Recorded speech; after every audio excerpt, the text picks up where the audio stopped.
हम वकील हैं, इसको पूरा संदेश देने की कोशिश कर रहे हैं कि गली मोहल्ले कहीं भी ऐसे अत्याचार हैं तो हमारा वकील समुदाय आपके साथ है।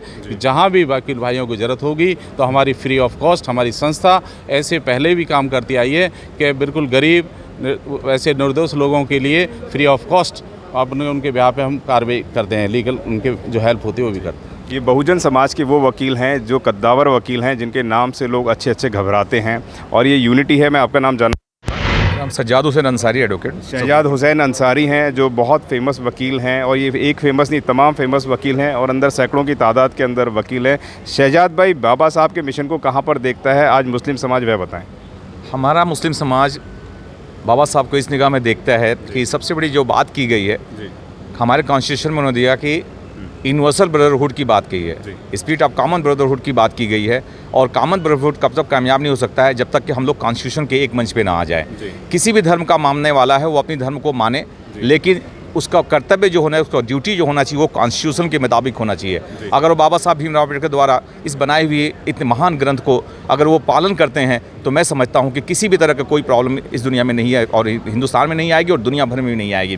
क्योंकि जो स्पिरिट का जो है, एक उन्होंने कहा कि साइंटिफिक टेम्परामेंट की डेवलप करने की बात की गई है कि साइंटिफिक टेम्परामेंट, उन्होंने कहा कि आप इंक्वायरी कीजिए, रिफॉर्म कीजिए। तो जब तक रिफॉर्म और इंक्वायरी तब तक नहीं आ सकता है जब तक डॉक्टर भीमराव अम्बेडकर को आप नहीं समझेंगे। क्योंकि उनको अगर समझने के लिए एक छोटी सी शेर कहते हैं कि पूजा के लिए है न इबादत के लिए है, अब मंदिरों मस्जिद भी सियासत के लिए है। एक और उनकी बात में कहा जा सकता है कि कितना अच्छा होता हम एक ही नाम से जाने जाते, अगर ये मंदिरों मस्जिद न बनाए होते। तो बाबा भीमराव अम्बेडकर का बस एक ही मिशन था कि आप एजुकेटेड हो जाइए और अवेयरनेस करिए, अपने आप पैदा कीजिए। अवेयरनेस करने के बाद जब हम पूरी जो है धार्मिक से जब हम जो बेड़ियों से जकड़े हुए हैं उससे आज़ादी मिल जाएगी, तभी आप कॉमन ब्रदरहुड की बात कर सकते हैं, तभी इक्वलिटी की बात कर सकते हैं, तभी यूनिटी की बात कर सकते हैं, तभी इस देश का निर्माण हो सकता है। उस निर्माण करने के लिए मुस्लिम कम्युनिटी जिस दिन ये समझ लेगा कि बाबा, उनको समझते कि वो नास्तिक थे। नास्तिक का मतलब ये नहीं होता है कि नास्तिकता होकर ईश्वर को न मानना। जो सिस्टम है, जो सड़ी गली सिस्टम है जो समाज को बर्बाद करने में लगी हुई है, उस समाज को से बचाने के लिए, उस सड़ी गली सिस्टम से बचाने के लिए बाबा भीमराव अम्बेडकर ने साइंटिफिक टेम्परामेंट की बात किया। उन्होंने 21 साल तक धर्मों को स्टडी किया। उन्होंने 500 ग्रेजुएट के बराबर जो ग्रेजुएट, इतनी समझदार, कई सब्जेक्ट में उन्होंने जो है मास्टर की डिग्री हासिल की। क्यों? जब एक एजुकेटेड आदमी जब कोई बात कहता है तो उसके बीच में फिलॉसफी होती है, लॉजिक होती है। जब तक मुस्लिम कम्युनिटी लॉजिकल स्टडी नहीं करेगा, रैशनल स्टडी नहीं करेगा, तब तक वो तरक्की नहीं सकता है। अब धीरे धीरे वो भीमराव अम्बेडकर को समझने लगे हैं और लोग कॉन्स्टिट्यूशन की तरफ आने लगे हैं। और एक ही है, जितनी मेरा ये कहना है कि जितनी बार आप धार्मिक किताबों को पढ़ेंगे उतनी बार पीछे जाएंगे, जितनी बार कॉन्स्टिट्यूशन पढ़ेंगे उतनी बार आगे बढ़ते जाएंगे। तो इसलिए मेरा यही मुहिम है कि डॉक्टर भीमराव अम्बेडकर के मिशन को सब लोग समझेंगे और इस मिशन को हम लोग पूरी दुनिया तक फैलाएंगे। जय भीम, जय भारत। हम सभी मिलकर लगभग जितने अपनी कोर्ट में हैं 500-700 एडवोकेट हैं, सभी मिलकर सर्व समाज के साथ मिलकर बाबा साहब की जयंती का उपलक्ष्य में हम आज एकत्रित हुए हैं और बड़े हर्षोल्लास से जन्मदिन की सबको बधाई भी और मना रहे हैं हम जी।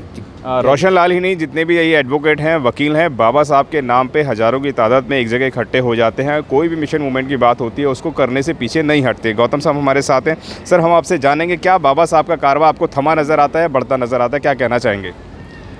बाबा साहब का कारवा हमेशा चलता रहेगा, क्योंकि बाबा साहब ने हमारे देश के लिए जो संविधान दिया है, जो बाबा साहब ने जनता के लिए समानता का अधिकार, जो गरीब जनता के लिए, दलित शोषित समाज के लिए जो उन्होंने पूरा जीवन संघर्ष में बिताया, उसके लिए आज हमारा संविधान इस बात का गवाह है कि उन्होंने अपने पूरे जीवन काल में जो संघर्ष किए, उन सब चीज़ों का जो बाहर जाकर के अध्ययन किया, जो समाज में भेदभाव था, जातिगत था या गरीबी का था या बहुत सारी ऐसी कुरीतियाँ थीं जो हज़ारों साल से समाज में चली आ रही थी, उनका उन्होंने आंदोलन के रूप में भारत मेरा देश महान बने, उसके लिए बहुत सारे कार्य किए।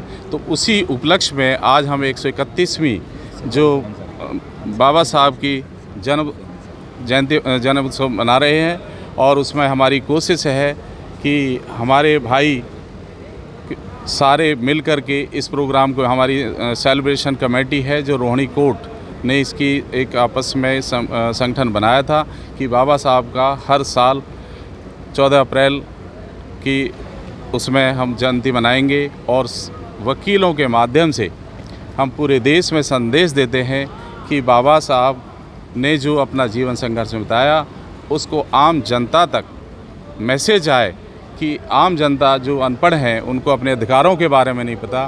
तो हमारा ये ऐसा प्लेटफॉर्म है क्योंकि हमारे वकील समुदाय पढ़ा लिखा है और वकील समुदाय समाज के नेतृत्व भी करता है। देश की आज़ादी से लेकर के आज तक जो भी आंदोलन रहे वकीलों का भी उसमें भागीदार रही है और बाबा साहब एक अच्छे वकील भी थे। तो वकील होने के नाते उन्हें देश में जो एक जिम्मेदारी थी कि उनको 29 अगस्त 1947 को बाबा साहब को संविधान सभा का ड्राफ्टिंग कमेटी का चेयरमैन बनाया और उन्होंने 2 साल 11 महीने 18 दिन मेहनत कर के भारत को एक बहुत सुंदर संविधान दिया। तो आज हम इसी उपलक्ष्य में बाबा साहब के संघर्षों के बारे में, बाबा साहब के दिए हुए संदेशों के बारे में आज अम्बेडकर जयंती के माध्यम से हम मैसेज देना चाहते हैं कि समाज में जागृति आनी चाहिए और शोषित समाज जो है, दलित, शोषित, गरीब, जिन्होंने बाबा साहब ने बहुत सारे ऐसे आंदोलन, बहुत सारे ऐसी चीज़ें जो पुरानी कुरीतियों को जो मिटाने की कोशिश किया, उसका एक उदाहरण हमारा आज का भारतीय संविधान है, जिसमें समानता का अधिकार, महिलाओं को बराबरी का अधिकार जो आज हमें देखने को, सुनने को, जो बाबा पहले जो रूढ़िवादी लोग थे या कहें प्राचीन काल में जो बहुत सारी ऐसी चीज़ें जी कि वो बहुत शोषण हुआ था, तो उसको बाबा साहब ने अपने संविधान के माध्यम से, जो भारत को एक संविधान दिया है, उसके माध्यम से सभी को समानता का अधिकार देने की कोशिश की। जी गौर साहब, क्या लगता है कि बाबा साहब जो कार्य करते थे वो व्यक्ति विशेष के लिए कार्य करते थे, सब समाज के लिए करते थे, क्या कहना चाहेंगे? बाबा साहब ने कभी ये व्यक्ति विशेष के लिए, उन्होंने सभी धर्मों का ध्यान रखा, माइनॉरिटीज़ का भी रखा, महिलाओं का भी रखा, शोषित समाज का भी रखा। उन्होंने संविधान किसी एक पर्टिकुलर कास्ट के लिए नहीं, सर्व समाज को लेकर चले थे। उन्होंने अपने देश के लिए काम किया था, अपना जीवन भी उन्होंने देश के लिए, जहां उन्हें लगा कि वे देश के लिए मुझे इस तरह की, उन्होंने अपने कुछ हिंदू कोड बिल लाई। हिंदू कोड बिल क्या था? हिंदू कोड बिल में महिलाओं को बहुत ज़्यादा अत्याचार हुए थे। हिंदू कोड बिल में ला करके उन्होंने देश में मैसेज दी कि इनको भी प्रॉपर्टी का अधिकार मिले, इनको शिक्षा का अधिकार मिले, इनको बराबरी का मिले, समानता का मिले। तो उन्होंने आर्टिकल 14 से लेकर 16 तक ये सारी चीज़ें अपने संविधान में लिखी हैं, जिसको आज यदि हम देखें कि जो पहले जैसे कुआओं में दलितों के साथ कुआओं में से पानी नहीं भरने देना, तो इस तरह के स्कूलों में शिक्षा का अधिकार नहीं था, उत्पीड़न था। तो उन कुरीतियों को, आज उन कुरीतियों को यदि समाज में कहीं देखा जाता है तो वो एक अपराध की श्रेणी में है। यदि कोई व्यक्ति इस तरह की कोई गलती करता है तो वो ऑफेंस का लायबल हो जाता है, FIR होती है, उसके लिए, उसे अपराध के लिए जेल भेजा जाता है। गौर साहब, यूँ तो ये आपकी ऑर्गेनाइजेशन संस्था रोहिणी कोर्ट ही नहीं, तमाम जगहों पे ये कार्य करती रहती है। हर बार आप कुछ ना कुछ नया करते हैं। इस बार क्या नया करने वाले हैं? बाबा साहब की 131 जयंती पर क्या विशेष मैसेज देना चाहते हैं? क्या करने वाले हैं रोहिणी कोर्ट के वकील देश के लिए, वे बताएं। मैं इस जयंती समारोह के माध्यम से यही कहूँगा कि बाबा साहब की ये जयंती हर साल जो सभी लोग मनाते हैं, कुछ पार्टियों ने इसे बाबा साहब को वोट बैंक की एक वो बना करके अपने फ़ायदे के लिए इसका जयंती तो बनाते हैं, लेकिन उनके विचारों का, जो उन्होंने, बाबा साहब ने जो काम किए, उनको जनता तक नहीं पहुंचाते हैं। हमारी कोशिश है कि बाबा साहब ने जो संघर्ष किया, जो उन्होंने अपने जीवन में बहुत सारे कष्ट सहे और वो भी देश के लिए देखे गए, तो उनके बारे में हम पूरी कोशिश करेंगे कि हमारे भाई अवगत होंगे। और हमारा ये है कि भारतीय संविधान सबको पढ़ना चाहिए, जो उसमें अधिकार हैं उनको अपने हक के लिए लड़ना चाहिए। जैसे बाबा साहब ने महाड़ नगर में जो एक चबल तालाब था कि उसमें बाबा साहब डॉक्टर BR अम्बेडकर ने कहा था, मुझे पढ़े लिखे लोगों ने धोखा दिया है। तो इस वक्त ये काले कोट वाले क्या करने वाले हैं बाबा साहब के लिए? सीधी सीधी बात बताइए। देखिए, मेरा एक ये है कि 2 अप्रैल 2018 की घटना थी कि जिसमें SC/ST प्रोबेशन एक्ट बना था, उसके विरोध में कुछ जजमेंट आए थे। तो उसमें सारा देश में कोई ज़रूरत नहीं पड़ी कि उसमें जो है कि वो भारत बंद का ऐलान किसने किया, लेकिन वो एक संदेश था, वो एक बाबा साहब का एक मिशन संदेश कि जागो मेरे भारत के नागरिक जागो, यदि आपके साथ अत्याचार हुआ है तो आप यूनाइट हो, उसका डटकर मुकाबला करो। और जब पूरे देश में जब ये देखा कि 2 अप्रैल की घटना, उसका विरोध हुआ, तो भारत सरकार ने वो अपना जो बिल था, जो एक्ट था, उसको वापस लेना पड़ा, क्योंकि ये बाबा साहब के ही वो हैं दिए हुए हमें अधिकार कि जिससे हम अपनी बातों को रख सकते हैं। और आज भी हम भी यही कोशिश करेंगे कि अत्याचार नहीं सहना चाहिए, उसकी आवाज़ उठानी चाहिए। वकील साहब, मैं आपसे जानना चाहूँगा, आज जितने भी वकील हैं वह अधिकतर संविधान की बात करते हैं, आइडियोलॉजिकल बात करते हैं, लेकिन बाबा साहब की फ़ोटो उनके रूम में तक नहीं पहुँच पाती है, क्या कारण है? ऐसा है, कुछ लोग ऐसे हैं कि उन तस्वीरों से देख कर के उन्हें ये महसूस होता है कि तो उस वर्ग का है, लेकिन जो मिशन को मानते हैं वो फ़ोटोओं से कभी नहीं घबराते। और हर चैम्बर में आपको फ़ोटो मिलेगा, क्योंकि लोग अब जागरूक हो चुके हैं। हमारा देश पूरा गली मोहल्ले पहले से बहुत ज़्यादा जागरूक है, और इस फ़ोटो से कोई नहीं घबराता, क्योंकि बाबा साहब ने जो कॉन्स्टिट्यूशन दिया है, कॉन्स्टिट्यूशन से ही हमारा कोर्ट चलता है, कॉन्स्टिट्यूशन से ही हमारा देश चलता है, तो बाबा साहब के फ़ोटो से कोई नहीं घबराता। ये जो मनुवादी लोग हैं वो घबराते हैं फ़ोटो से, लेकिन जो बाबा साहब के अनुयायी हैं वो फ़ोटो से कभी नहीं घबराते। क्या कहना चाहेंगे वकील साहब कि जो बाबा साहब की आइडियोलॉजी है एक फ़ोटो के रूप में भी चमत्कारी रूप दिखाती है, नहीं दिखाती, क्या कहना चाहेंगे? मेरा नाम एडवोकेट शशि भूषण है। मैं सिर्फ इतना ही कहना चाहूँगा कि बाबा को मानना उतना ज़रूरी नहीं है जितना जानना ज़रूरी है। अगर आपने बाबा साहब को जान लिया तो उनको आप मानने लगेंगे। आज अगर हमारे घर में हमारे बच्चे को थोड़ा सा सर दर्द बुखार हो जाता है तो हम उस दिन छुट्टी कर लेते हैं, और हम सब जानते हैं कि बाबा साहब के बच्चे की मौत हो गई थी, वो फिर भी हमारे लिए संघर्ष करने के लिए विदेश गए। बाबा साहब ने जो किया उसका तो हम कभी कर्ज नहीं चुका सकते, लेकिन आप ये समझ लीजिए कि कितना संघर्ष और मेहनत की होगी उन्होंने कि आज उनकी परिनिर्वाण के 66 साल बाद भी उनकी मूर्तियाँ हर रोज़ तोड़ी जा रही हैं, और उतनी ही संख्या में और उतनी ही स्फूर्ति के साथ बनाई भी जा रही हैं। तो हमारा संदेश युवाओं को यही है कि बाबा साहब को आप मानने से पहले जान लीजिए।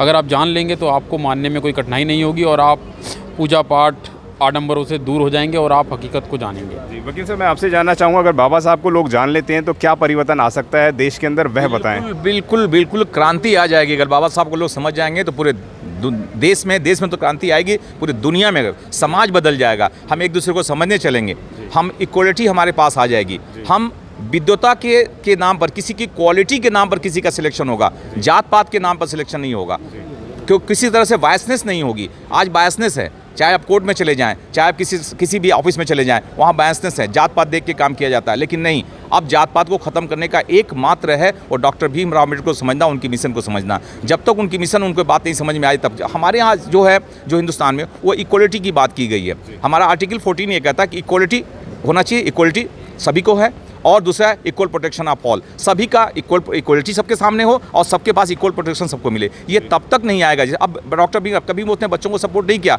महात्मा गांधी को जो ले लिए कभी बच्चों को सपोर्ट नहीं किया, लाल बहादुर शास्त्री बच्चों को सपोर्ट नहीं किया, लेकिन आज लोग बच्चों को सपोर्ट किया। क्यों? क्योंकि वो जानते हैं कि उनको हमेशा जो आप पार्शियलिटी कर रहे हैं अपने लिए, भाई भतीजावाद हो रही, क्यों हो रही है? क्योंकि वो इक्वलिटी। देश को अगर तरक्की कराना है तो भीमराव अम्बेडकर की तरह आपको मिशन करके सबको काबिल बनाना है, और काबिल जब लोग हो जाएंगे तो अपने आप इक्वलिटी आ जाएगी, लोगों को समझदारी आ जाएगी, फिर वो किसी के बहकावे में नहीं आएंगे जैसे कि आज लोग बहकावे में आ रहे हैं। वो नहीं हो सकता। इसलिए डॉक्टर भीम अम्बेडकर को हर कॉलेज, हर स्कूल में अच्छी तरह से स्टडी होना चाहिए। कुछ लोग कहने लगे हैं कि वो तो एक पर्टिकुलर किसी कास्ट के लिए, नहीं, वो पूरे समाज के लिए, उन कास्ट के लिए नहीं थे, सभी के लिए हैं वो। आप किसी भी कास्ट के लिए, चाहे दलित समाज के लिए जो उन्होंने वोमेन के लिए काम किया, उस कॉन्स्टिट्यूशन में किसके लिए? ओबीसी के लिए उन्होंने कर रखा है। सबके लिए छूट देगी, सभी को धर्म की सबकी आज़ादी मिली। अगर एथिस्ट है तो धर्म की आज़ादी लाने की क्या जरूरत थी उनको? लेकिन नहीं, फिर भी उन्होंने धार्मिक आज़ादी भी लाई। क्यों लाई? ताकि लोग अपना काम कर सकें, इस देश में भाईचारा बन सके, एक कॉमन ब्रदरहुड हो सके। तो इसलिए डॉक्टर भीमराव अम्बेडकर को समझना बहुत जरूरी है, ग्राउंड लेवल प्राइमरी स्कूल से लेकर अब तक यूनिवर्सिटी तक बहुत जरूरी है।